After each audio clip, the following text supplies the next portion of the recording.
ان الحمد للہ نحمده ونستعینه ونستغفره ونعوذ باللہ من شرور انفسنا ومن سیئات اعمالنا من يهده الله فلا مضل له ومن يضلل فلا هادي له واشهد ان لا اله الا الله وحده لا شريك له واشهد ان محمدا عبده ورسوله اما بعد فإن خير الحديث كتاب الله وخير الهدي هدي محمد صلى الله عليه وآله وسلم وشر الأمور محدثاتها وكل محدثة بدعة وكل بدعة ضلالة وكل ضلالة في النار.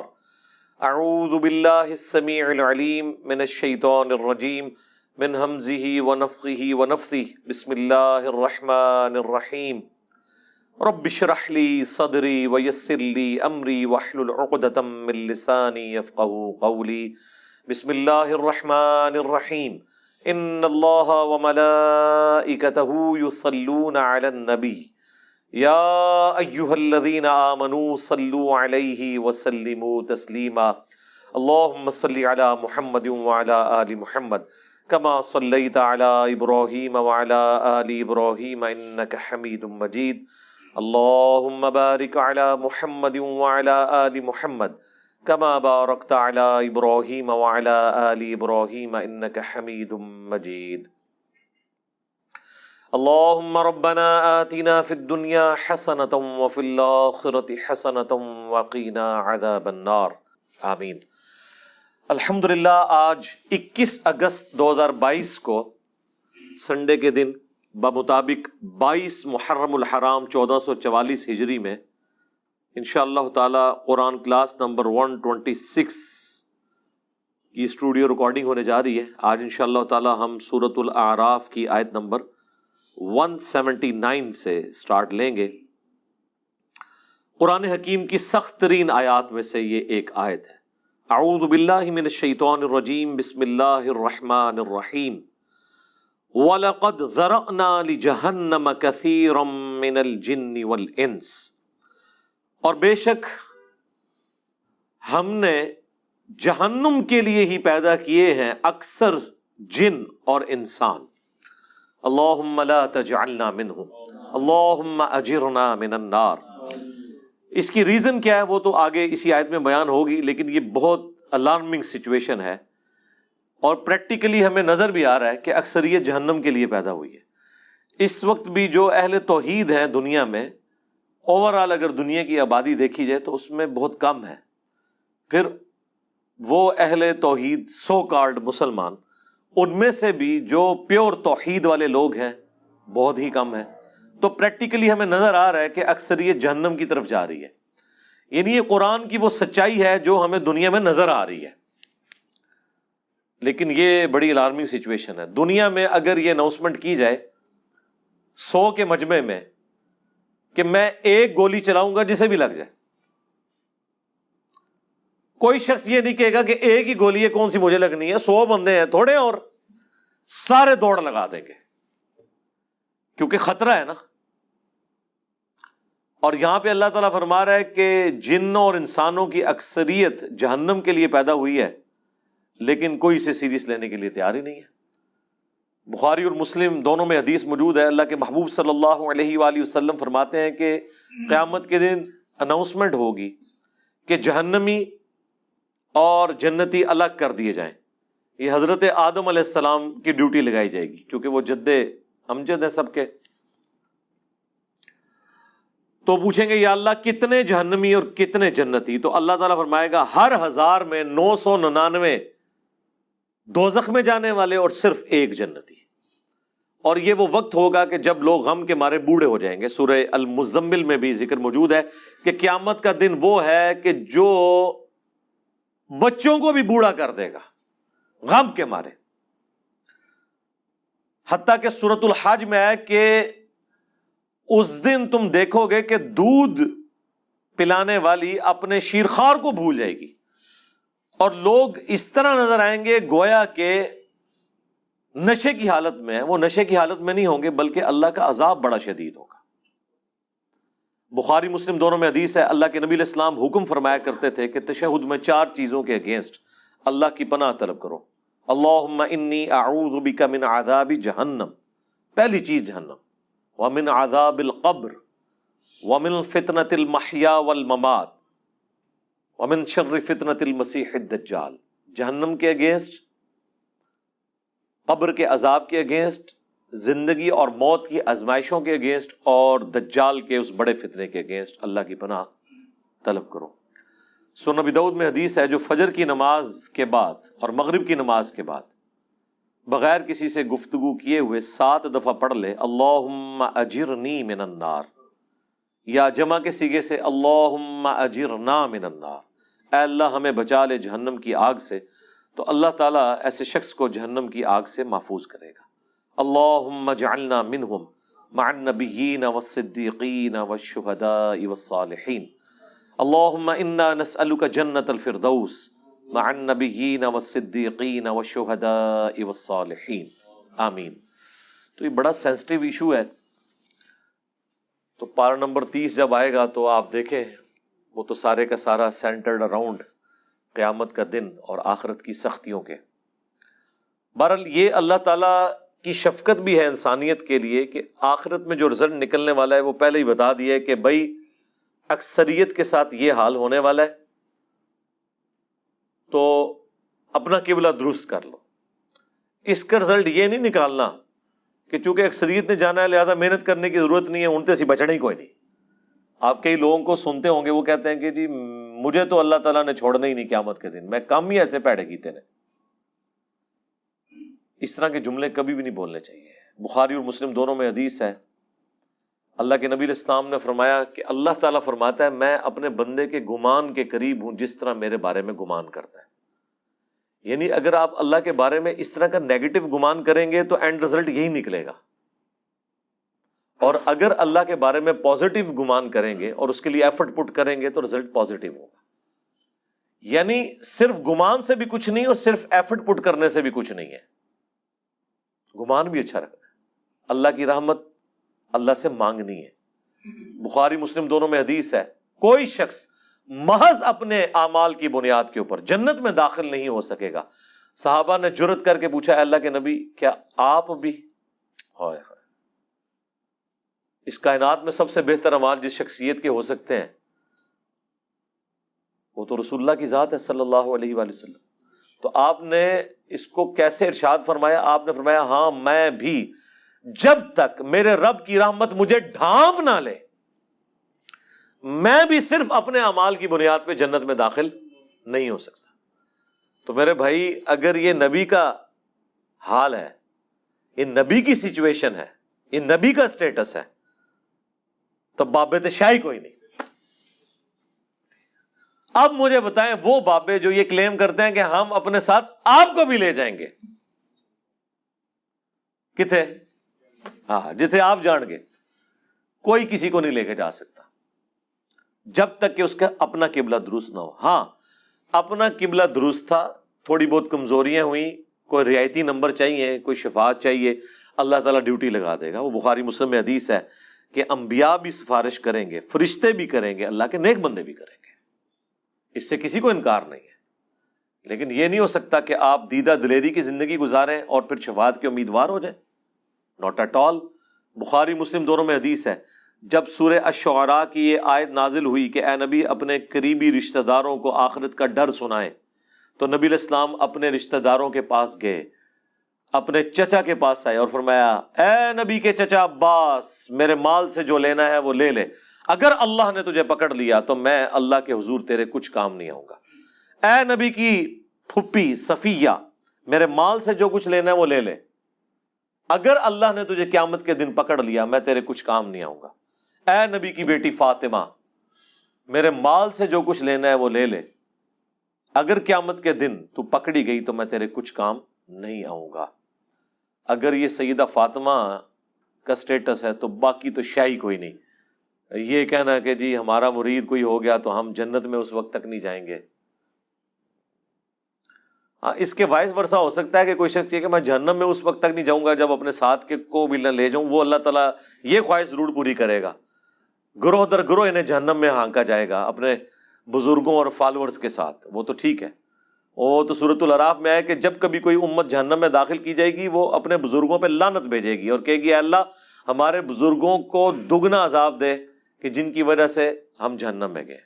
تو اللہ تعالیٰ فرمائے گا کہ سب کے لیے دگنا ہے، تم بھی تو اپنے بعد میں آنے والے لوگوں کے لیے پیشوا بنے تھے نا، یہ جو تمہارے اکابرین تھے تم بھی تو آنے والوں کے اکابرین تھے نا۔ سورۃ الاحزاب میں بھی آیا اے اللہ ہمارے بزرگوں نے ہمارے بڑوں نے ہمیں گمراہ کر دیا، انہیں دگنا عذاب دے۔ سورہ حامیم سجدہ میں آیا اے اللہ جن اور انسانوں میں سے وہ بزرگ بابے ہمارے حوالے کر جن کے پیچھے لگ کے ہم گمراہ ہوئے، ہم انہیں اپنے پاؤں کے نیچے روندیں گے آج، جس طرح ان کے پاؤں کے تلوے چاٹتے تھے نا دنیا میں، اب ہم انہیں اپنے پاؤں کے نیچے روندیں گے کہ انہوں نے ہماری آخرت برباد کر دی۔ یہ بڑا سینسٹیو ایشو ہے، جب اتنا خطرناک نہیں بلکہ خطرے ناک مسئلہ ہو پھر اس کی سینسیوٹی کے پوائنٹ آف ویو سے اسے اتنے شد و مت کے ساتھ بیان کرنا چاہیے۔ یہ میٹھی میٹھی باتیں کرنے سے آپ کو آخرت کے بارے میں کبھی بھی آئیڈیا نہیں ہوگا کہ انسان کتنے بڑے خطرے سے دوچار ہونے والا ہے۔ یعنی جب اللہ تعالیٰ فرما رہا ہے کہ اس دن خاوند اپنی بیوی کو، بیوی اپنے خاوند کو، بہن بھائی ایک دوسرے کو، ماں باپ اولاد کو، اولاد ماں باپ کو بھول جائے گی، تو مجھے بتائیں اس صورتحال کے اندر کوئی شخص کسی کے جنت کی گارنٹی کیسے لے سکتا ہے؟ اسے تو اپنی فکر لگی ہوئی ہوگی۔ اچھا دوسری طرف یہ دیکھیں کتنے دیدہ دلیر ہیں کہ بخاری مسلم میں حدیث ہے قیامت والے دن ہر نبی کہے گا نفسی نفسی، آج مجھے اپنی جان کی فکر ہے۔ آدم علیہ السلام کی جو غلطی معاف ہو چکی وہ اس کو یاد کریں گے، ابراہیم علیہ السلام اپنی اجتہادی خطا کو یاد کریں گے، موسیٰ علیہ السلام اپنی اجتہادی خطا کو یاد کریں گے۔ ہاں عیسیٰ ابن مریم کہیں گے کہ تم محمد رسول اللہ کے پاس جاؤ، اللہ تعالیٰ نے ان کی اگلی اور پچھلی ساری اجتہادی غلطیاں جو گناہ نہیں تھے وہ معاف فرما دیے، اور نبی علیہ السلام کے ہاتھوں پہ شفاعت کا دروازہ کھلے گا۔ آپ کے علاوہ آپ کے سوا تمام پیغمبر نفسی نفسی کر رہے ہوں گے، تو اس صورتحال میں یہ کہنا کہ میرا بابا مجھے بچا کے نکال لے گا، تو تیرا بابا بڑا ہے یا اللہ کا پیغمبر بڑا ہے؟ سوچنے والی بات ہے، کتنی بڑی یہ توہین کر رہے ہیں، کتنی بڑی توہین کر رہے ہیں پیغمبروں کی۔ یہ اپنے بابوں کو پیغمبروں سے بڑا سمجھتے ہیں۔ انبیاء تو کریں کہ یا اللہ ہمیں اپنی جان کی فکر ہے، اور بابے کہیں کہ میں نے اس وقت تک جنت میں نہیں داخل ہونا جب تک کہ اپنے سارے مرید نہ لے جاؤں۔ یہ کہیں عقل میں بیٹھتی ہے؟ اسی لیے یہ بالکل ٹھیک کہتے ہیں کہ قرآن و حدیث ڈائریکٹ نہیں پڑھنا، گمراہ ہو جاؤ گے، کیونکہ جس سے وہ ہدایت بنائے بیٹھے ہیں وہ تو ہے گمراہی، اور جو اصل ہدایت ہے اس کو وہ گمراہی کہتے ہیں۔ یعنی جب وہ آپ کو کہہ رہے ہیں نا گمراہ ہو جاؤ گے، مطلب آپ ہدایت پہ آ جاؤ گے، کیونکہ گیئر ان کا الٹا لگا ہوا ہے نا۔ سورۃ الاعراف میں آیا کہ جو حق سے اناد کرتے ہیں نا ان کی یہ حالت ہو جاتی ہے کہ جب وہ گمراہی کا راستہ دیکھتے ہیں اسے اڈاپٹ کر لیتے ہیں، اور جب ہدایت کا راستہ دیکھتے ہیں اس سے روگردانی کرتے ہیں، کیونکہ وہ اسے سمجھ رہے ہوتے ہیں کہ یہ گمراہی کا راستہ ہے۔ جو اللہ تعالیٰ نے فرمایا کہ شیطان نے ان کے برے اعمال ان کی نظروں میں سنوار دیے۔ سورۃ الکہف میں آیا نا اینڈ پہ جا کے کہ ان کی ساری ایفرٹ دنیا کے لیے ہے، اور یہ سمجھ رہے ہیں ہم بڑا اچھا کام کر رہے ہیں۔ قیامت کے دن ان کے لیے میزان عمل بھی قائم نہیں کی جائے گی۔ جو بڑے مجرم ہیں نا ان کو تو کہا جائے گا تہاڈا تے حساب کرنے کی بھی ضرورت نہیں، ایڈا کام پایا تسی۔ وہ اللہ تعالیٰ نے فرمایا ہے ان کے لیے میزان عدل بھی قائم نہیں کی جائے گی، سیدھے اسٹریٹ جان گے، اتنا ٹاپ و ٹاپ۔ اتنا سینسٹیو ایشو ہے۔ تو یہ پوری صورتحال میں اسی لیے آپ دیکھیں قرآن کا جو مرکزی ٹاپک ہے وہ انذار ہے، انذار، ڈر سنانا۔ وَأُوحِيَ إِلَيَّ هَذَا الْقُرْآنُ لِأُنذِرَكُم بِهِ وَمَن بَلَغَ۔ اے نبی تم فرما دو کہ مجھے قرآن اللہ نے اس لیے وحی کیا کہ تاکہ میں تمہیں ڈر سنا دوں، اور جس تک یہ کتاب پہنچ جائے وہ بھی اس کتاب کے ذریعے ڈر سنائے۔ اور یہاں پہ ہمارے ایک مولانا صاحب کہتے ہیں کہ جی اس طرح کے واعظین جو ہیں وہ انہوں نے لوگوں سے ان کا رب چھین لیا ہے۔ اوے اس طرح کا رب جو انہوں نے بنایا ہے وہ رب ان سے چھینے، انہیں اس رب کا تعارف کروائیں کہ جس رب کا تعارف اس شخصیت نے کروایا جس کی قبر مدینے میں ہے صلی اللہ علیہ وآلہ وسلم۔ امام غزالی نے احیاء العلوم میں مکاشفۃ القلوب کیمیائے سعادت کے اندر یہاں تک لکھا ہے کہ ایسے علماء واجب القتل ہیں جو رحمت کی آیات پڑھ پڑھ کے لوگوں کو اللہ تعالی سے بے خوف کر رہے ہیں۔ کیا وہ ہمیں یہ بتانا چاہتے ہیں کہ قرآن کی دھمکیاں جھوٹ ہیں؟ کیا وہ ہمیں یہ بتانا چاہتے ہیں کہ انبیاء جو قبر و آخرت کا ڈر سنا کے گئے، عذابات بتا کے گئے، وہ ہم سے ٹھٹا اور مذاق کرتے رہے ہیں؟ اور خدا کا تعارف وہ ہے جو یہ ہمیں کروائیں گے۔ او جی کوئی ماں اپنے بچے کو جہنم میں پھینک سکتی ہے تو اللہ کیسے پھینکے گا؟ ہائے ہائے ہائے ہائے ہائے، God is all living. Christians بھی یہی کہتے ہیں کہ مسلمانوں کا خدا تو بڑا سخت ہے، ہم جس خدا کو مانتے ہیں وہ آل لونگ ہے۔ تو ہم پھر انہیں کہتے ہیں رکو ذرا، صبر کرو، ابھی فیصلہ کر لیتے ہیں۔ یہ جو تم اس قسم کے چٹکلے چھوڑتے ہو کہ کوئی ماں اپنے بیٹے کو جہنم میں نہیں پھینکے گی، تو کوئی شخص یہ بھی گوارا نہیں کرے گا کہ کسی ایسی عورت کو موت دے دے جس کے 4 چھوٹے چھوٹے بچے ہوں، اور مرنے کے بعد سوتیلی ماں ان کے ساتھ برا سلوک کرے، خواہ وہ اس کے دشمن کی بیوی کیوں نہ ہو۔ ہاں جی ایسے ہی ہے۔ تو پھر اللہ تعالی روزانہ ایسی ہزاروں ماؤں کو موت کیوں دے دیتا ہے جن کے چھوٹے چھوٹے بچے ہوتے ہیں؟ تم تو کہہ رہے تھے خدا آل لونگ ہے، تو پریکٹیکلی تو ہم دیکھ رہے ہیں کہ کیا مائیں شیرخوار بچوں کو چھوڑ کے مر نہیں جاتی؟ تمہاری ڈاکٹرن میں تو کبھی کسی ایسی عورت کو موت نہیں آنی چاہیے اللہ کی طرف سے، کیوں آتی ہے؟ اس کا جواب ان کے پاس کوئی نہیں سوائے اس کے کہ خدا کی مرضی ہے، اس کے کوئی احساسات نہیں ہے۔ یہ جذبات سے پسیج جانا یہ ہم لوگوں کے ایشوز ہیں، یہ انسانوں کے ساتھ جڑی ہوئی چیزیں ہیں۔ اللہ تو بے نیاز ہے۔ سعد ابن ابی وقاص جب پرشین امپائر سے فائنل جنگ کے لیے جا رہے تھے قادسیہ کے لیے، تو حضرت عمر نے پیچھے سے ایک خط روانہ کیا تھا، اس میں لکھا تھا سعد تم اللہ کے نبی کے ماموں ہو، لیکن یاد رکھنا اللہ کا کوئی رشتہ دار نہیں ہے، ذرا سی ہینکی پھینکی کی نا تو اللہ نے معاف نہیں کرنا۔ نبی کے ساتھ تم ماموں کا رشتہ رکھ سکتے ہو، سگے ماموں نہیں تھے، وہ ننیال خاندان سے تھے، اللہ کا کوئی رشتہ دار نہیں۔ اللہ کا تو رشتہ دار پیغمبر بھی نہیں ہے، وہ تو اپنے پیغمبر کی زبان سے کہلوا رہا ہے ہمیں سمجھانے کے لیے 3 دفعہ۔ اللہ اکبر۔ سورۃ الانعام، سورہ یونس، سورہ الزمر، قل انی اخاف ان عصیت ربی عذاب یوم عظیم۔ اے نبی تم فرما دو کہ بالفرض اگر میں بھی اپنے رب کی نافرمانی کروں تو میں خود اس بات سے ڈرتا ہوں کہ بڑے دن کا عذاب مجھے بھی آ پکڑے گا۔ میرے بھائی یہ کون بات کر رہا ہے؟ اللہ کے نبی، اور کون کہلوا رہا ہے؟ اللہ۔ تو جب نبی کے جیسا ہے ہی کوئی نہیں تو تہاڈے بابے تے شاہ ہی کوئی نہیں جن کے اوپر تم نے اتنا تکیہ کیا ہوا ہے۔ کیا کبھی آپ نے حضرت ابوبکر، عمر، عثمان و علی سے سنا کہ جو ہمارا مرید ہو جائے ہم اس وقت تک جنت میں نہیں جائیں گے جب تک کہ اسے جنت میں لے نہ جائیں؟ نہیں، حالانکہ وہ خود کنفرم جنتی تھے، آخری وقت تک ڈرتے رہے۔ جامعہ ترمذی میں حدیث ہے، حضرت عثمان غنی جب بھی قبرستان جاتے تو بہت روتے تھے۔ لوگوں نے پوچھا کیوں؟ فرمایا اس لیے کہ خود میں اللہ کے نبی سے سن چکا ہوں کہ آخرت کی منزلوں میں سے پہلی منزل قبر ہے، جس کی یہ منزل صحیح نکلی اس کی اگلی آسان ہو جائیں گی، اور جو ادھر پھنس گیا اس کی اگلی منازل مشکل در مشکل در مشکل ہو جائیں گی۔ اسی کو پنجابی میں ہم کہتے ہیں نا کہ عقل نہ ہوئے تے موجیں ہی موجاں، عقل ہوئے تے سوچیں ہی سوچاں۔ یعنی جو عقل نہ رکھے، سوچے نہ، اپنے دماغ کو استعمال نہ کرے تو موج مارے، اسے کیا پتا اس کے ساتھ کیا ہونے والا ہے۔ لیکن جسے عقل ہوگی وہ ہر وقت سوچے گا کہ یار میرے ساتھ بننا کیا ہے۔ یہ وہ چیز تھی جو صحابہ کو، اہل بیت کو، صحیح العقیدہ، تابعین، تبع تابعین کو ہمیشہ گاڈ اورینٹڈ رکھتی تھی۔ وہ کبھی بھی آخرت کے عذاب سے بے فکر نہیں ہوتے تھے۔ آپ قرآن دیکھ لیں، اچھا عام بندے سے پوچھے نا قرآن، وہ جی قرآن تے رحمت ہی رحمت ہے جی اللہ دی، پڑھا ہے ہی کدے؟ کوئی پتہ نہیں۔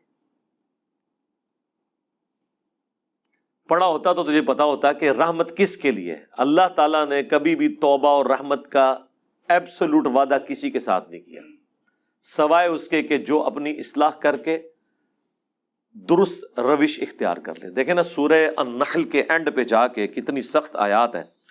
اس کے بعد بھی اگر کسی کو نہیں سمجھ آتی تو ٹھیک ہے، اس کی بدقسمتی ہے۔ ہم تو قرآن سے احادیث سے حوالے دے کے سمجھا ہی سکتے ہیں نا جی، زبردستی تو نہیں کر سکتے۔ اللہ تعالیٰ فرماتا ہے ثم ان ربک للذین عملوا السوء بجہالہ، سورہ النحل آیت نمبر 119۔ اس کے بعد تیرا رب ایسے لوگوں کے حق میں جو برے اعمال کر لیں جہالت کی بنا پر، ثم تابوا، پھر توبہ کر لیں، یعنی اللہ کی طرف پلٹ آئیں، من بعد ذالک، اس گناہ کے کرنے کے بعد، وَأَصْلَحُوا، اور اپنی اصلاح بھی کر لیں، إِنَّ رَبَّكَ مِن بَعْدِهَا، تو بے شک تیرا رب یہ کچھ کرنے کے بعد لغفور رحیم، ضرور بخشنے والا مہربان ہے۔ یعنی بخشنے والا مہربان کس صورت میں ہے؟ جب کوئی شخص توبہ کرے، توبہ کرنے کے بعد اپنی اصلاح کر لے تو اللہ تعالیٰ معاف کرے گا۔ لیکن آپ کو ہمیشہ آدھی پکچر بتائی جاتی ہے۔ اسی طریقے سے سورۃ الحجر میں ایک بڑی ڈسائسو آیت ہے۔ دیکھیں جی قرآن، پھر ہم اسی لیے تو کہتے ہیں نا کہ پھر قرآن کا خدا جو ہے پھر کوئی اور ہے، نعوذ باللہ من ذالک۔ یعنی ان لوگوں نے جو اللہ تعالیٰ کا ایک تعارف کروایا نا ایک بوڑھی نانی اماں کا، اور جی 70 ماؤں سے زیادہ، ہاں جی ابو جہل نال بھی، ہاں جس نے سیدنا یاسر اور سمیہ کو ظالمانہ طور پہ قتل کر دیا، اس سے بھی 70 ماؤں سے زیادہ۔ کن کہانیوں میں پھر رہے ہیں؟ اللہ تعالیٰ اپنے جذبات سے نہیں پسیجتا، نہ اس کے ہمارے طرح کے جذبات یا احساسات ہیں۔ اللہ تعالیٰ اپنے نیک بندوں کے حق میں محبت فرمانے والا ہے۔ باغیوں کے لیے صرف اس کی رحمت اتنی ہے کہ وہ ڈھیل دے دیتا ہے کہ میری طرف پلٹ آؤ، لیکن جب وہ پکڑ لے گا نا پھر زمین و آسمان کی ساری مخلوقات مل کے چھڑا نہیں سکتی کسی کو۔ یہ بالکل بات واضح ہے۔ تو یہ سورۃ الحجر کی آیت نمبر ہے 50۔ نبئ عبادی انی انا الغفور الرحیم، اے میرے نبی خبر دے دو میرے بندوں کو کہ بے شک میں ضرور بخشنے والا مہربان ہوں، وَأَنَّ عَذَابِي، اور یہ بھی خبر ساتھ سنا دو کہ میرا جو عذاب ہے هو العذاب العلیم، وہ بہت ہی دردناک عذاب ہے۔ آدھی پکچر نہیں پیش کرنی، پوری، اور وہ جو پوری پکچر ہے نا وہ بھی بیلنس نہیں اسے کر رہی، وہ اس کے حق میں ہے جو اللہ کی طرف رجوع لاتا ہے۔ باغیوں کے لیے کچھ نہیں ہے میرے بھائی۔ اور جی بخاری مسلم میں حدیث ہے، اللہ تعالیٰ نے مخلوقات کی پیدائش سے پہلے عرش پہ اپنے پاس ایک عبارت لکھ لی تھی کہ میری رحمت میرے غضب پر بھاری ہوگی۔ جی بالکل لکھی ہوئی ہے۔ اس کا یہ مطلب ہے کہ کام چوک کے رکھو تو رحمت اپنا کام کر لے گی؟ نہیں، اس کا مطلب یہ ہے کہ انسان اپنی کمزوریوں کی وجہ سے کسی خاص حد تک کی معاملات کو سدھار سکتا ہے، باقی چیزوں کی کمپنسیشن رحمت سے ہوگی۔ جس طرح بخاری مسلم میں ایک حدیث ہے جسے لوگ مس کوٹ بھی کرتے ہیں کہ اگر تم گناہ کرنا چھوڑ دو گے تو اللہ تعالیٰ ایسی مخلوقات کو پیدا کرے گا تمہیں ختم کر کے جو گناہ کریں گے اور اللہ سے معافی مانگیں گے، اور اللہ تعالیٰ انہیں معاف کر کے خوشی محسوس کرے گا۔ لیکن معافی جو ہے وہ پاکستان والی معافی نہیں ہے۔ وہ معافی آپ سن چکے ہیں کہ معافی مانگے اپنی اصلاح کر لے، پھر کہیں وضو ٹوٹ گیا خیر ہے، باغی نہ ہو۔ بغاوت اور چیز ہے۔ بغاوت یہ ہے کہ بالکل کوئی پرواہ نہیں ہے، اور معافی اس کے لیے۔ اچھا یہ جو جتنی معافی کی رحمت کی آیات ہے نا، یہ ان مجرمین کے لیے نہیں ہے جو بغاوت پہ اترے ہوئے، یہ ان کے لیے ہیں جو اللہ کے راستے پہ چل رہے ہیں کہ وہ کہیں پر مایوس نہ ہو جائیں۔ جیسے سورہ الزمر میں ہے نا، لا تقنطوا من رحمت اللہ، اے نبی میرے بندوں کو خبر کر دو اس حوالے سے کہ وہ اللہ کی رحمت سے مایوس نہ ہو، جنہوں نے اپنی جانوں کے اوپر ظلم کیا ہے اللہ کی رحمت سے مایوس نہ ہو، اللہ تعالیٰ سارے گناہوں کو معاف کر دے گا۔ یہ وہ بندے ہیں جو واقعی یہ کیئر کرتے ہیں، یار ساڈا کے بڑھنا ہے، ان کے لیے ساری تسلی ہے۔ باغیوں کے لیے کچھ بھی نہیں ہے۔ جس کو کبھی اللہ کا خیال ہی نہیں آیا، جس نے اللہ کو سیریس نہیں لیا، اس کے لیے کوئی رحمت کی آیات نہیں ہے۔ وہ آیت یہ ہے پھر اس کے لیے وَلَقَدْ ذَرَأْنَا لِجَهَنَّمَ كَثِيرًا مِّنَ الْجِنِّ وَالْإِنسِ، وہ جہنم کے لیے پیدا ہوئے اکثریت۔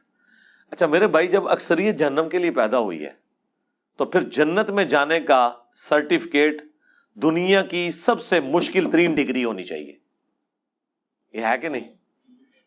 جب اکثریت جہنم میں جا رہی ہے، ہر 1000 میں سے 999 جہنم میں جا رہے ہیں، لیکن کیس ہمیں الٹ نظر آ رہا ہے، لوگ تو یہ سمجھ رہے ہیں جنت میں جانا تو جو کچھ بھی ہے تیرے محبوب کی امت سے ہے۔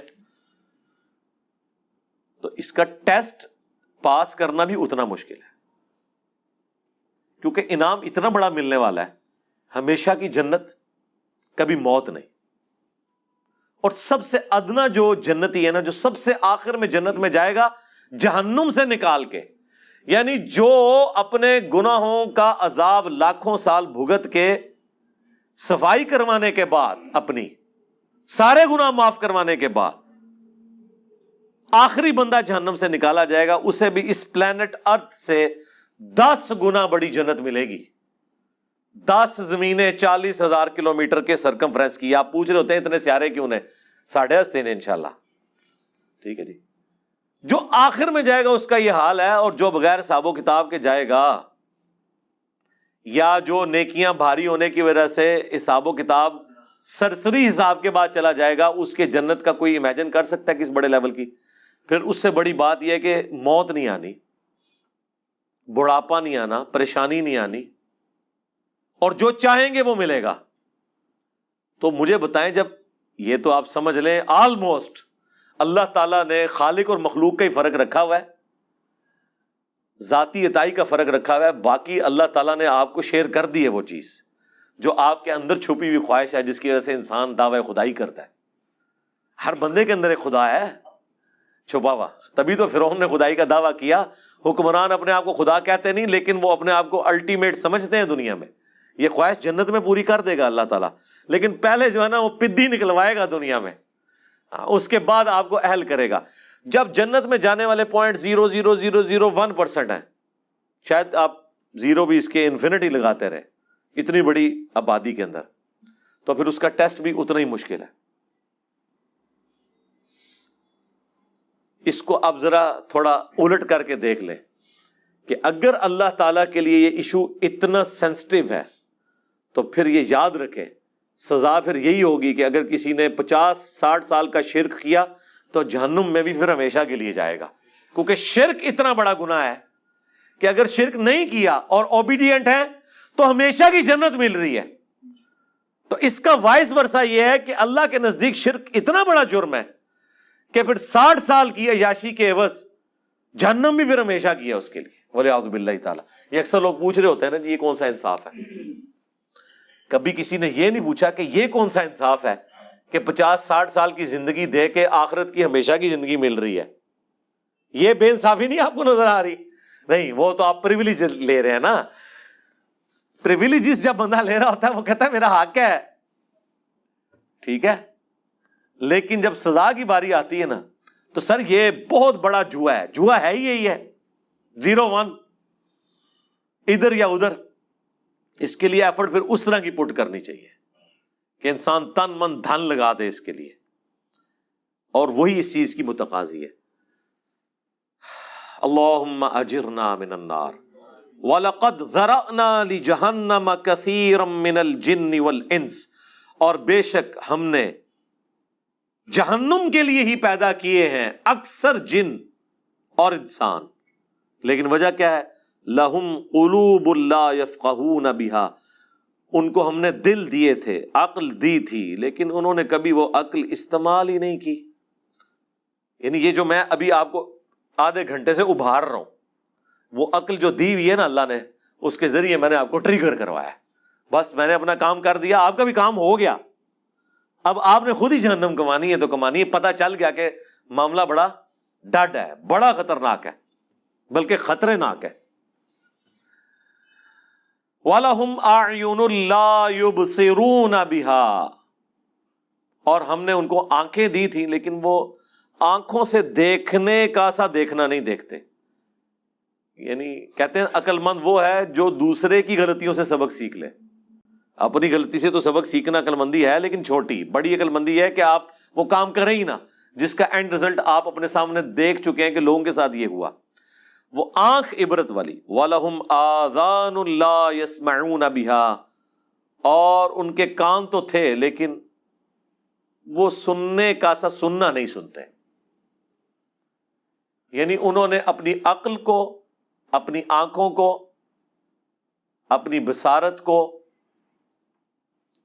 اپنی جو ہے وہ سوچنے سمجھنے کی صلاحیتوں کو اس کے لیے پٹ نہیں کیا. وہی جو سورہ بنی اسرائیل میں ہے وَلَا تَقْفُ مَا لَيْسَ لَكَ بِهِ عِلْمٌ إِنَّ السَّمْعَ وَالْبَصَرَ وَالْفُؤَادَ كُلُّ أُولَئِكَ كَانَ عَنْهُ مسئولا. وہاں پہ بھی انہیں تینوں انسٹرومنٹس کا ذکر ہوا ہے کہ بے شک کان، آنکھ اور عقل، دل یا دماغ، کوئی بھی چیز، یہ دونوں انسٹرومنٹس ہیں اللہ کی طرف سے. اس پہ الگ سے میری ویڈیو ریکارڈ ہے. ان کو استعمال کر کے انسٹرومنٹس کو ڈیفینیٹ علم تک پہنچ کے حق بات کو تلاش کرنے کی کوشش کیوں نہیں کی؟ تو اللہ تعالیٰ فرما رہا ہے یہاں پہ بھی یہ جہنم میں جانے والے وہ لوگ ہیں جنہوں نے اپنی عقل استعمال نہیں کی، اپنی آنکھوں کو پازیٹیو یوز نہیں کیا، اپنے کانوں کو پازیٹیو یوز نہیں کیا. یعنی اگر کسی کی آنکھیں نہیں تھی تو چلو یار کان سے تو حق بات سن رہا تھا نا،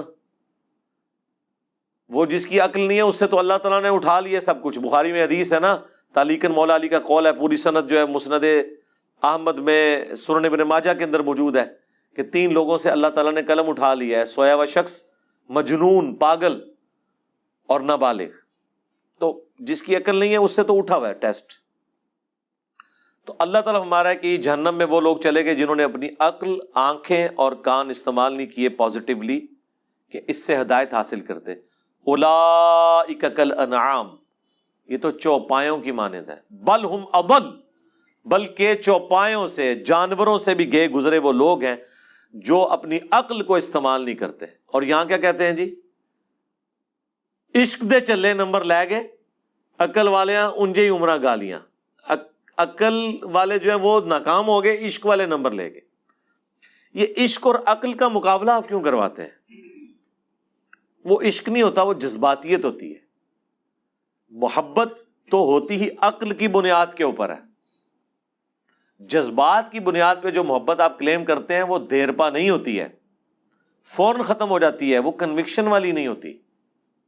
لیکن جو عقل کی بنیاد پہ کسی سے آپ محبت کرتے ہیں وہ کنوکشن والی ہوتی ہے، سٹیبل ہوتی ہے. عقل ایک ایسی چیز ہے جس کے ذریعے آپ اس محبت کو ارن کر سکتے ہیں.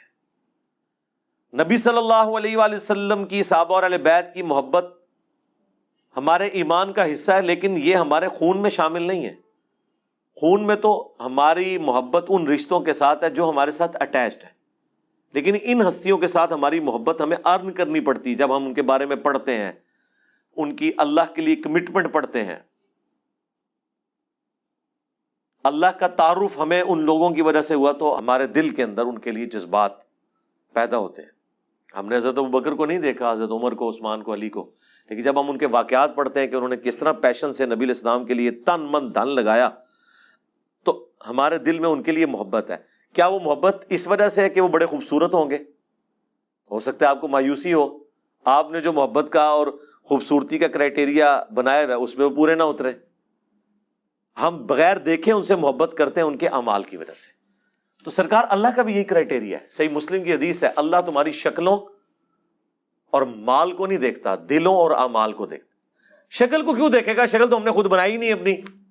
تو اللہ کسی کی شکل پہ کیسے فیصلہ کرے گا؟ جو بنائی اس نے خود ہوئی ہے. تو اگر کسی کی شکل خوبصورت نہیں ہے تو اللہ نے اسے دی ہے نا، تو اللہ اس کی شکل کے اوپر کیسے فیصلہ کر سکتا ہے؟ شکل آپ اپنی خوبصورت نہیں کر سکتے، لیکن اپنے اعمال خوبصورت کر سکتے ہیں. دنیا انسان اپنی نہیں بنا سکتا، کوشش کرے بن بھی جائے گی، عین ممکن ہے ناکام بھی ہو جائے، لیکن آخرت کبھی ناکامی نہیں ہوگی اگر دنیا میں آپ نے ایفرٹ پٹ کر لی. اسی لیے اللہ قرآن میں بار بار کہتا ہے کہ ہم آخرت کی نعمتیں دیں گے. اللہ تعالیٰ وعدہ خلافی نہیں کرتا. اللہ نے جو وعدے کیے اپنے پیغمبروں کے تھرو، اللہ اس کی خلاف ورزی نہیں کرے گا. یہ بات اللہ کو بار بار کیوں قرآن میں کہنی پڑتی ہے؟ اس لیے کہ انسان کو بعض اوقات یہ خیال آتا ہے کہ دنیا میں بڑی محنت کی تھی، اینڈ رزلٹ یہ نکلا کہ سارے کاروبار فلاپ ہو گیا. اتنی محنت سے ڈگری حاصل کی تھی، نوکری نہیں ملی. تو کہیں یہ نہ ہو کہ دنیا میں بھی نمازیں پڑھتے رہے اور اینڈ پہ ادھر کی شاشی تو ختم کی, اگے بھی نہ جان نہیں رہے. ہاں لیکن ایسا نہیں, آخرت کا رزلٹ ہمیشہ پازیٹیو ہی نکلنا ہے. آخرت میں آپ پہ تقدیر کبھی غالب نہیں آنی. وہ دنیا میں تقدیر کی اس لیے غالب آتی ہے کہ اللہ نے کسی کو دے کے آزمانا ہے, کسی سے لے کے آزمانا ہے. وہ اللہ کی طرف سے ہوتا ہے, جو مولا علی کا قول ہے کہ میں نے اپنے ارادوں کے ٹوٹنے سے اللہ کو پہچانا ہے.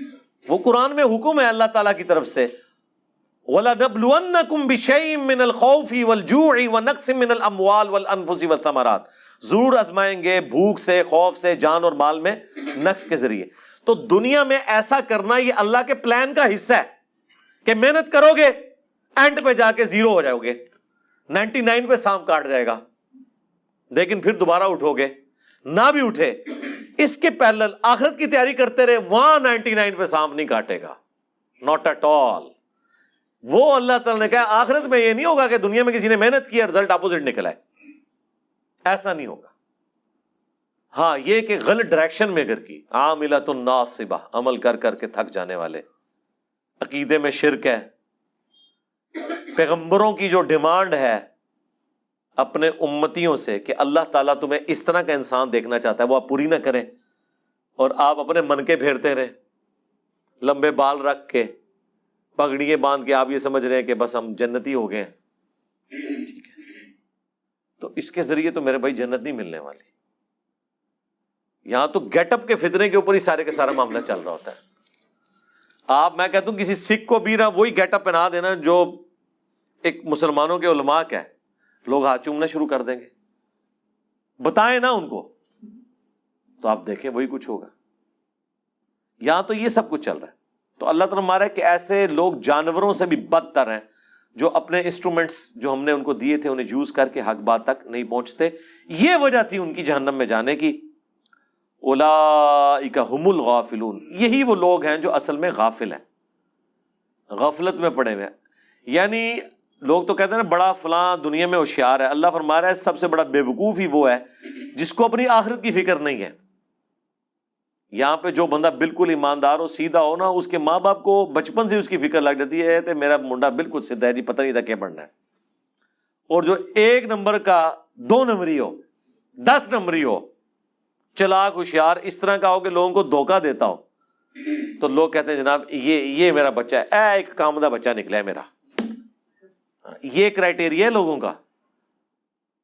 تو عقل مند وہ ہے جو آخرت بنا لے, دنیا پہ کمپرومائز کر لے ایک خاص لیول تک. یہ نہیں ہے کہ بھوکے مر جائیں گے آپ, ایسا نہیں ہے. وَلِلَّهِ الْأَسْمَاءُ الْحُسْنَى, اور اللہ ہی کے لیے ہیں تمام اچھے نام. فَادْعُوهُ بِهَا, پس اسے اس کے ناموں کے ساتھ پکارو. اب یہ جتنے بھی اچھے نام جو قرآن و سنت میں رپورٹ ہوئے یا اگلی الہامی کتابوں میں رپورٹ ہوئے, اللہ تعالیٰ اس چیز کو پسند فرماتا ہے کہ ان کے ناموں کے ذریعے اللہ کی طرف متوجہ ہوں. اسی لیے ہم جو دعائیں مانگتے ہیں اس میں بھی اللہ تعالیٰ کے اسماء ہوتے ہیں. بسم اللہ الذی لا یضر مع اسمہ شیء فی الارض ولا فی السماء وہو السمیع العلیم. تو دیکھیں اللہ تعالیٰ کے ناموں کے ذریعے پکار ہے. یا حی یا قیوم برحمتک استغیث اصلح لی شأنی کلہ ولا تکلنی الی نفسی طرفۃ عین. اللہ کے ناموں کے ذریعے اس کی طرف متوجہ ہو رہے ہیں. ہر کام کے آغاز میں آپ کو سکھا دیا گیا بسم اللہ الرحمن الرحیم, تو اللہ کو یہ پسند ہے. اور یہ جو صحیح وسیلے ہیں ان میں سے ایک ہے کہ اللہ کے ناموں کے ذریعے آپ اس کی طرف متوجہ ہو. اسماء اعظم, سورۃ الاخلاص اسماء اعظم ہے.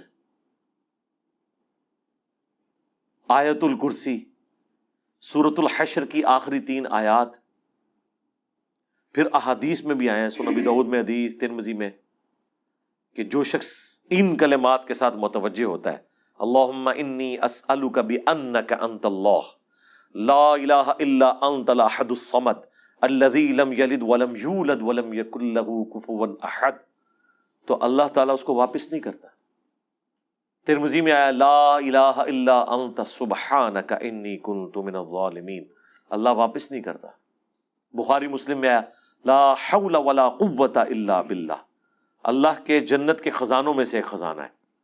تو یہ اسماء الحسنہ جو ہیں اللہ تعالیٰ کے نام، اس کے صفاتی نام، وہ نہیں ہے جو آپ کو صوفیاء بتا رہے ہوتے ہیں کہ اتنے ہزار دفعہ یہ نام تسبیح کھینچ لیں، وہ نہیں، وہ ایک دفعہ ہی بہت ہے میرے بھائی، یہ ایک ہی دوائی کام کر دیتی ہے۔ زیادہ زیادہ 3 دفعہ دعائیں آئی ہوئی ہیں، 7 دفعہ آئی ہوئی ہیں، 10 دفعہ آئی ہیں، اس سے زیادہ نہیں، سوائے تسبیحات کے جو 33 دفعہ ہیں یا 100 دفعہ ہیں۔ دعائیں تو آپ کو آیت الکرسی ایک ہی دفعہ پڑھنی ہے فرض نماز کے بعد۔ ابو داؤد میں حدیث ہے ایک دفعہ پڑھ لو صبح کے وقت، لا الہ الا اللہ وحدہ لا شریک لہ لہ الملک ولہ الحمد وہو علی کل شیء قدیر۔ شام تک اللہ کے قلعے میں ہو، اللہ کی طرف سے شیاطین کے اگینسٹ قلعے میں ہو، شام کو پڑھ لو صبح تک قلعے میں۔ ابو داؤد ترمذی میں ہے کہ جو شخص صبح اور شام 3 دفعہ آخری 3 سورتیں پڑھ لیتا ہے، ہر چیز سے اسے کفایت کر جائے گی۔ بخاری مسلم میں حدیث ہے جو رات کو سونے سے پہلے سورۃ البقرہ کی آخری 2 آیات ایک دفعہ بس پڑھ لے، جو کچھ مانگا مل جائے گا اور ہر چیز سے اسے کافی ہو جائے گی۔ مسلم شریف میں حدیث ہے کہ سبحان اللہ والحمد للہ ولا الہ الا اللہ واللہ اکبر پڑھنا، رسول اللہ فرماتے ہیں مجھے ہر اس چیز سے بڑھ کر محبوب ہے جس پہ سورج طلوع ہوتا ہے، دنیا اور دنیا کی ہر چیز سے بڑھ کر یہ پسندیدہ ترین کلمات ہیں جو ہم فرض نماز کے بعد بھی پڑھتے ہیں۔ تو یہ اللہ تعالیٰ کے کلمات ہیں، ان کے ذریعے اللہ کی طرف متوجہ ہوں، اللہ تعالیٰ دعا قبول کرتے ہیں۔ وہ ترمذی میں حدیث ہے ایک شخص آیا، اس نے نماز پڑھی، پھر تیزی سے دعا شروع کر دی، آپ نے فرمایا سائل نے جلدی کی۔ ایک دوسرا شخص آیا، اس نے پہلے اللہ کی حمد بیان کی، پھر دروشی پڑھا، پھر دعا مانگی، فرمایا سل تعطا، سل تعطا، مانگ تجھے دیا جائے گا، مانگ تجھے دیا جائے گا۔ اور نماز میں بھی پروٹوکول آپ دیکھیں کیا ہے، پہلے اللہ کی حمد بیان ہوتی ہے، التحیات للہ والصلوات والطیبات، پھر درود شریف، اور اینڈ پہ جا کے دعائیں آتی ہیں۔ دعا کا پروٹوکول ہے اللہ کی تعریف اور اس کے بعد درود شریف اور پھر دعا، اس کے بغیر دعا قبول نہیں ہوتی۔ اور جس نے تیزی سے دعا کی تھی نا، ترمذی میں حدیث ہے، پھر حضور نے اسے بلایا اور سمجھایا کہ پہلے اللہ کی حمد بیان کرو، پھر مجھ پر درود شریف پڑھو، پھر اللہ کی طرف متوجہ ہو، اللہ دعا قبول کرے گا۔ کسی مزار پہ جانے کی ضرورت نہیں میرے بھائی، گھر بیٹھے اللہ کی حمد اور درود شریف کے ساتھ آپ اللہ کی طرف متوجہ ہوں۔ مسلم شریف میں حدیث ہے جو اذان کا جواب دے وہی کلمات ریپیٹ کرے، حی علی الصلاح حی علی الفلاح پہ لا حول ولا قوت الا باللہ کہے، اور اس کے بعد مجھ پر ایک دفعہ درود شریف پڑھے اور الوسیلہ والی دعا مانگ لے، قیامت کے دن میری شفاعت اس کے لیے حلال ہو جائے گی۔ اللہم اجعلنا منہم، آمین۔ کتنے پیارے پیاری چیزیں ہیں جو نبی علیہ السلام نے تعلیم فرمائی ہیں۔ ہم نے اس لیے سنت اذکار کارڈ لکھے میرے بھائی، یہ میری سالوں کی محنت ہے جو میں نے ایفرٹ پٹ کر کے اس چیپٹر کو کلوز کر دیا۔ Green card, blue card, orange card, میں بالکل خبطیوں کی طرح 2008 سے لے کے سمجھ لیں 2010 تک میں نے کوئی حدیث کی کتاب کا چیپٹر نہیں چھوڑا جس میں میں اللہ کے نبی کے وظائف کو تلاش نہ کروں صلی اللہ علیہ وآلہ وسلم، پھر حدیثوں کی صحت کے پیچھے، پھر جتنے علماء نے اذکار کی کتابیں لکھی وہ، پھر اذکار کارڈ جو چھپے تھے، اس کے بعد میں نے ایک انٹلیکچوئل ترتیب کے ساتھ یہ اذکار کارڈ لکھے، آخرت کا بلو کارڈ اور گرین کارڈ، ہماری ویب سائٹ پہ رکھے ہیں، ڈاؤن لوڈ کریں تو اس کو پڑھیں، ان کے ترجمے بھی ساتھ لکھے تاکہ آپ کو سوز و گداز فیل ہو۔ صرف عربی پڑھنے سے تو نہیں آپ کو پتہ چلے گا اگر آپ کو پتہ ہی نہ ہو کہ اس کا مطلب کیا ہے۔ حسبنا اللہ و نعم الوکیل، بخاری کی حدیث ہے، ابن عباس کہتے ہیں کہ تمہارے جد امجد ابراہیم کو جب آگ میں پھینکنے لگے تھے تو وہ پکار اٹھے تھے حسبنا اللہ و نعم الوکیل، اور تمہارے نبی پہ بھی جب مصیبت آتی تھی وہ کہتے تھے حسبنا اللہ و نعم الوکیل۔ اور اس کا ذکر تو قرآن میں ہے سورہ آل عمران کے اندر کہ جب اہل ایمان کو خبر پہنچی کہ کافر ان کے خلاف سازشیں کر رہے ہیں تو اہل ایمان پکار اٹھے حسبنا اللہ و نعم الوکیل، ہم نے اللہ ہی پر بھروسہ کیا، وہی بہتر کارساز ہے۔ اب یہ جب آپ کا کنسیپٹ ہوگا تو یہ اللہ کے صفاتی ناموں کے ساتھ آپ متوجہ ہو رہے ہیں۔ باقی تو اللہ کے کلمات تو ختم ہی نہیں ہونے، سورہ لقمان میں، سورہ بنی اسرائیل، سورۃ الکہف میں اللہ تعالیٰ کیا فرما رہا ہے کہ اگر زمین سارے کے سارے درخت جو ہیں کلمے بن جائیں اور سمندر سیاہی بن جائیں اور 7 سمندر اور بھی ساتھ مل جائیں، اللہ کے کلمات نہیں ختم ہوں گے۔ سبحان اللہ وبحمدہ عدد خلقہ ورضا نفسہ وزنۃ عرشہ ومداد کلماتہ۔ بخاری میں حدیث ہے اللہ تعالیٰ کے 99 نام ہیں، جو ان کو لے لے گا تو اس پہ جنت واجب ہو جائے گی۔ لینے سے مراد یہ نہیں ہے کہ مطلب وہ ان کی صرف تسبیح کھینچتا رہے گا، مراد یہ کہ وہ اللہ تعالیٰ کو سیریس لے گا، ٹھیک ہے۔ اور لوگ وہ خالی نام پڑھ رہے ہوتے ہیں، کہتے ہیں بس جنت ہوگی، نماز پڑھنے کی لوڑ ہی کوئی نہیں۔ بھائی اگر یہ سنن نسائی الکبریٰ میں حدیث ہے نا کہ جو آیت الکرسی فرض نماز کے فوراً بعد پڑھتا ہے مرتے ہی جنت میں داخل ہوگا، جنت اور اس کے درمیان صرف موت کا وقفہ ہے، تو اس کے لیے نماز بھی پڑھنی پڑے گی، صرف آیت الکرسی پڑھنے سے کچھ نہیں ہونا۔ تو یہ اللہ تعالیٰ ہمارا تمام اچھے نام اللہ کے لیے، ان کو اس کے ناموں کے ساتھ پکارو۔ وَذَرُوا الَّذِينَ يُلْحِدُونَ فِي أَسْمَائِهِ، اور چھوڑ دو جو کج روی کرتے ہیں اللہ کے ناموں کے ساتھ۔ اب یہ مشرکین عرب جو ہیں رحمان نام سے بڑا چڑھتے تھے، تو پھر اللہ نے سورہ بنی اسرائیل میں کہا کہ اللہ کو چاہے اللہ کہہ کر پکارو چاہے رحمان کہہ کر، تمام اچھے نام اس کے ہیں۔ اسی لیے دیکھیں اللہ نے رحمان، اللہ کو اپنا ذاتی نام تو اللہ کا ایک ہی ہے اللہ، یہ بھی 2 الفاظ کا مجموعہ ہے، الالہ، دی الہ۔ مدینہ کوئی بھی شہر، المدینہ مدینہ المنورہ، الہ معبود، جھوٹا ہے سچا کوئی بھی، الالہ ایک ہی معبود ہے سچا۔ یہ الالہ، الالہن تن الالہ، یہ بن گیا اللہ، یہ اللہ کا ذاتی نام ہے۔ اگر اس کے لیول پہ اس کے بعد دوسرے نمبر پہ جو نام اللہ کو پسند ہے نا وہ ایک ہی ہے، الرحمن۔ باقی سارے نام جو ہے نا وہ اس سے نیچے ہیں۔ اسی لیے مسلم شریف میں حدیث ہے اللہ کو 2 نام بڑے پسند ہیں، عبداللہ اور عبد الرحمن۔ یہ بڑا سینسٹیو مسئلہ تھا مشرکین عرب کے لیے رحمان۔ قرآن میں آپ کو بار بار یہ چیز ایمفسائز ہوگی، اللہ تعالیٰ بعض اوقات صرف رحمان کو لے کے چل رہے نام کو۔ قل ان کان للرحمن ولد فانا اول العابدین، اے نبی تم فرماؤ اگر رحمان کا کوئی بیٹا ہوتا تو میں اسے پوج رہا ہوتا۔ اس طرح اللہ تعالیٰ اپنا کسی اور نام کو ذکر نہیں کرتا، یا اللہ کا نام آتا ہے قل هو اللہ احد، اے نبی تم عرض کرو اللہ کے حضور اور ان کو فرما دو کہ بے شک اللہ ایک ہے۔ تو اللہ اور الرحمن یہ 2 اللہ کے فیورٹ نام ہیں، اسی لیے اللہ نے دیکھیں بسم اللہ میں رکھ دیا اسے، بسم اللہ الرحمن الرحیم۔ سورہ فاتحہ الحمد للہ رب العالمین الرحمن الرحیم، یہ ایک یونیک نام ہے اللہ تعالیٰ کا۔ تو جو کجروی اختیار کرتے ہیں ان کو ان کے حال پہ چھوڑ دو، سَيُجْزَوْنَ مَا كَانُوا يَعْمَلُونَ، ان قریب ان کے برے اعمال کی سزا ان کو دے دی جائے گی۔ وَمِمَّنْ خَلَقْنَا أُمَّةٌ يَهْدُونَ بِالْحَقِّ وَبِهِ يَعْدِلُونَ، اور انہی میں سے جو ایسے ہیں جو ہم نے پیدا کی ہے ایسی امت جو راہ دکھاتی ہے حق کے ساتھ اور حق کے ساتھ عدل و انصاف پر قائم ہے۔ یعنی کون؟ اہل حق، اہل ایمان، مسلمان۔ جہاں کوئی اللہ کے ساتھ شرک کر رہے ہیں نا تو اللہ نے اپنے وہ بندے بھی پیدا کیے ہیں کہ جو توحید بھی اسی طرح بیان کر رہے ہیں۔ بلکہ میرا تو یار یہ دعویٰ ہے، شرک اتنے شد و مد کے ساتھ لوگوں نے نہیں کیا جتنا لوگوں نے توحید شد و مد سے بیان کی ہے۔ تو اللہ تعالیٰ ایسے بندوں پر فخر کرتا ہے جو اس کی توحید کو بلند کرتے ہیں۔ سبحان ربک رب العزت عما یصفون۔ دیکھیں نا سورہ الصافات میں اللہ نے ایک ایک نبی کا ذکر کیا ہے۔ یار اللہ کو جو بندے پسند ہیں نا وہ اس کے پیغمبر ہیں، حقیقت بات ہے۔ اس لیے میں اکثر کہتا ہوں کہ اگر اس کائنات کی سب سے بڑی کوئی دعا ہے نا تو یہ ہے کہ یا اللہ پیغمبر بنا دے، لیکن یہ دعا حرام ہے، کیونکہ پیغمبر کا عہدہ وہبی ہے، کسبی نہیں ہے۔ وہبی ہے یعنی گاڈ گفٹڈ، کسبی یعنی ایفرٹ پٹ کر کے نہیں آپ حاصل کر سکتے۔ اگر اس کائنات کی کوئی سب سے بڑی دعا ہے نا تو یہی ہے کہ اللہ پیغمبر بنا دے، تو یہ تو پاسبل نہیں۔ تو اس کے بعد دوسری دعا یہ ہے کہ ہمیں قیامت میں اور جنت میں انبیاء کا پڑوس نصیب فرما، آمین۔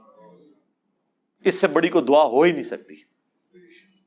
تو اللہ کو اپنے پیغمبر اتنے پسند ہیں، اللہ تعالیٰ اتنی تعریف کر رہا ہے ابراہیم کی کہ اللہ تعالیٰ کے لیے بس ابراہیم ہی ہے انسانیت میں، اس طرح ذکر ہے۔ اللہ تعالیٰ کیا فرماتا ہے؟ ابراہیم جس نے ہم سے وفا کی، سورہ النجم میں۔ سورۃ البقرہ میں اللہ تعالیٰ فرماتا ہے جب جب آزمایا ابراہیم کو اس کے رب نے، تب وہ کامیاب ہوا۔ پھر سورہ الصافات میں تو بڑی قربانی کا ذکر ہے کہ بیٹے کی قربانی مانگ لی۔ پھر اللہ نے کہا کہ سلام علی ابراہیم، سلامتی ہو ابراہیم کے اوپر۔ یوں ہی ہم جزا دیا کرتے ہیں اپنے نیکوکار بندوں کو۔ ہم نے اس کی قربانی کو انسانیت میں ہمیشہ کے لیے زندہ کر دیا۔ آج امت محمدیہ ہے لیکن قربانی کو کہتی ہے سنت ابراہیمی، حج کو کہتی ہے سنت ابراہیمی، اسلام کو کہتی ہے دین ابراہیمی، ملت ابیکم ابراہیم ہوا سماکم المسلمین من قبل وفی ھذا۔ یار چھوڑ دے سب سے بڑی بات رسول اللہ، قل اننی ہدانی ربی الی صراط مستقیم، اے نبی تم فرماؤ مجھے تو میرے رب نے سیدھا راستہ دکھا دیا، دینا قیما ملت ابراہیم حنیفا، دین جو کہ قائم ہے ابراہیم کی ملت پہ جو سب سے ٹوٹ کر ایک اللہ کے ہو گئے تھے، وما کان من المشرکین، وہ مشرک نہیں تھے۔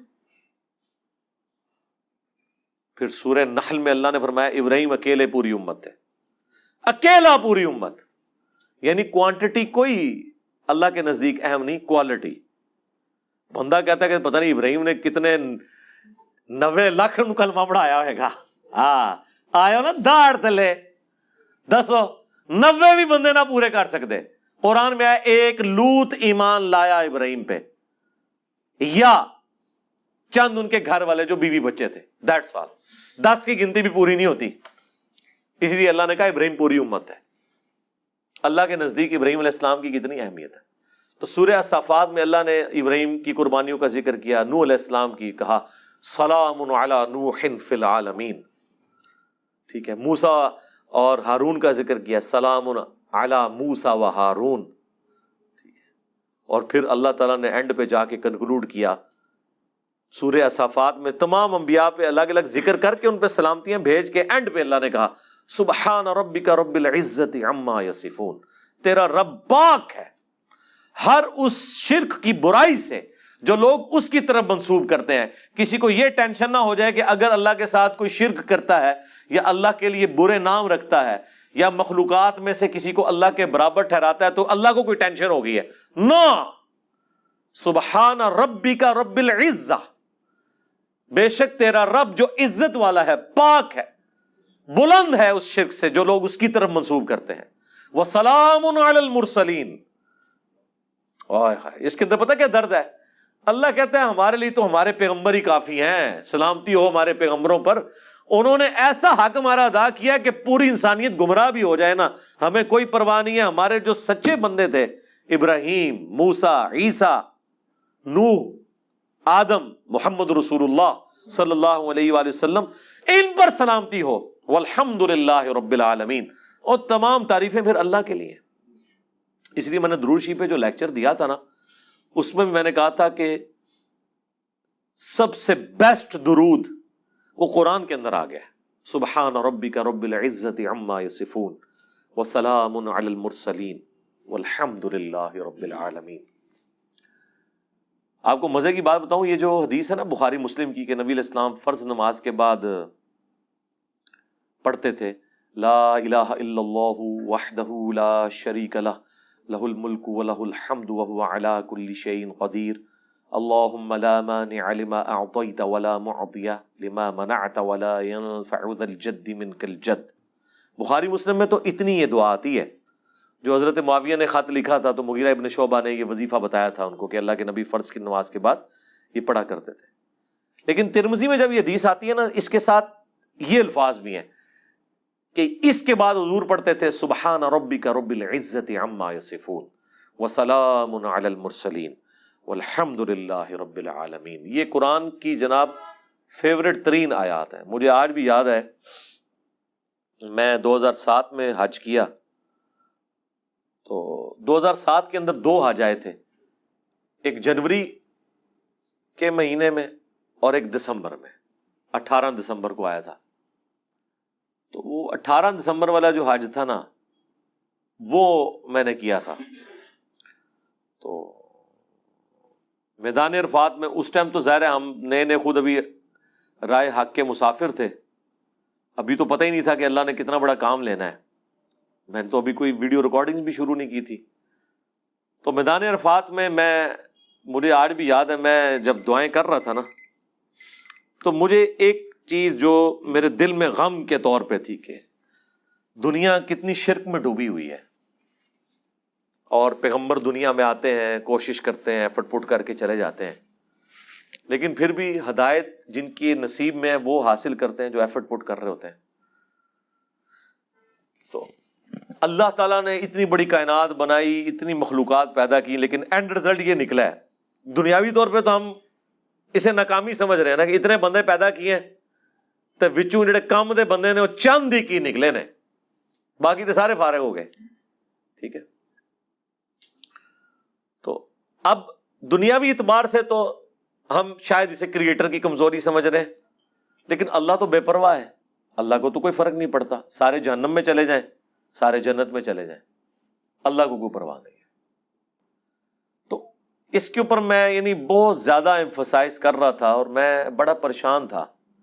تو اس وقت اچانک جو ہے نا اللہ تعالیٰ انسان کو چیز یاد دلواتا ہے نا، تو مجھے اللہ تعالیٰ نے میرے دماغ میں یا میرے دل میں یہ چیز ڈالی کہ سبحان ربک رب العزت عما یصفون، تمہارا رب پاک ہے جو عزت والا ہے ہر اس شخص کی برائی سے جو اس کے ساتھ شرک کو منسوب کرتا ہے۔ وَسَلَامٌ عَلَى الْمُرْسَلِينَ، رسول ہی کافی ہیں۔ ویسے تو اللہ رسولوں کی عبادت کا بھی محتاج نہیں ہے، لیکن اگر اللہ تعالیٰ نے مخلوقات میں پیدا کیا ہے تو وہ رسولوں نے ایسا بیسٹ پرفارم کیا ہے کہ اللہ کہتا ہے ہمارے رسول ہمیں کافی ہیں۔ والحمدللہ رب العالمین، تعریفیں تو ساری اللہ کے لیے۔ تو میں نے پھر اس وظیفے کو ہمیشہ حرز جان بنا کے رکھا ہے۔ میں ہمیشہ کوشش کرتا ہوں کہ میں اپنی ہر نماز کی پہلی رکعت میں یہ سورہ فاتحہ کے بعد پڑھوں، سبحان ربک رب العزت عما یصفون وسلام علی المرسلین والحمدللہ رب العالمین۔ میں نہیں سمجھتا کہ اس سے بیسٹ الفاظ میں آپ اپنے رب کی طرف رجوع لا سکتے ہیں۔ ساری گمراہیاں، سارے شرک اللہ کو کوئی نقصان نہیں پہنچا سکتے۔ سبحان ربک رب العزت عما یصفون۔ اور اللہ کے بعد اگر کوئی حقدار ہے نا کہ اس کا شکر ادا کیا جائے تو وہ اللہ کے پیغمبر ہیں، جنہوں نے کمٹمنٹ کے ساتھ اللہ کی مخلوق تک اپنا پیغام پہنچایا، اور وہ اللہ نے اس میں ایڈ کر دیا وَسَلَامٌ عَلَى الْمُرْسَلِينَ، سلام ہو رسولوں کے اوپر، وَالْحَمْدُ لِلَّهِ رَبِّ الْعَالَمِينَ، اور تمام تعریفیں اس رب کے لیے جو سارے جہانوں کا پالنے والا ہے۔ تو میرے بھائی، قرآن جس کو بابا مانتا ہے نا وہ پیغمبر ہوتے ہیں، باقی آپ کے بنائے ہوئے باپے ہیں، باقی سارے فالوورز ہوتے ہیں۔ قرآن کی ڈاکٹرن میں امام وقت کا پیغمبر، قرآن کی ڈاکٹرن میں اللہ کا نمائندہ وقت کا پیغمبر۔ اس لیے سورہ زمر میں آتا ہے جب جہنمی جہنم میں پھینکے جائیں گے نا تو فرشتے پوچھیں گے تمہارے پاس کوئی پیغمبر نہیں آیا تھا؟ وہ کہتے ہیں آیا تو تھا لیکن ہم نے جھٹلایا۔ حالانکہ پیغمبر تو صرف ان کے پاس آیا ہوتا ہے جن کے سامنے ہوتا ہے۔ جب ہم سے پوچھا جا رہا ہوگا کہ آپ کے پاس کوئی پیغمبر آیا تھا، ہم کہیں گے کہ آیا تھا تو ہماری موجودگی میں تو نہیں آیا۔ اللہ جس کو امام ڈکلیئر کیے ہوئے وہ وقت کا پیغمبر ہوتا ہے، چاہے آپ نے اسے دیکھا ہے یا نہیں دیکھا، آپ اس کی زندگی میں ہیں یا نہیں ہیں۔ آپ کے لیے جس کو اللہ نے پیغمبر بنایا نا، اللہ نے آپ کو اس کے ریفرنس سے، اور یہی قرآن میں ہے کہ ہر شخص کو اس کے امام کے ساتھ اٹھایا جائے گا۔ ٹھیک ہے جی، اللہ تعالیٰ سے دعا ہے جو حق بات میں نے کہی ہمارے دلوں میں راسخ فرمائے، جو کوئی غلط بات میرے منہ سے نکل گئی اللہ تعالیٰ دھو ڈالے، معاف فرما دے، قرآن و سنت کی تعلیمات پر عمل کر کے دوسرے بھائیوں تک پہنچانے کی توفیق عطا فرمائے۔ سبحانک اللہم و بحمدک، اشہد ان لا الہ الا انت، استغفرک و اتوب الیک، وما علینا الا البلاغ المبین۔ جزاکم اللہ خیرا۔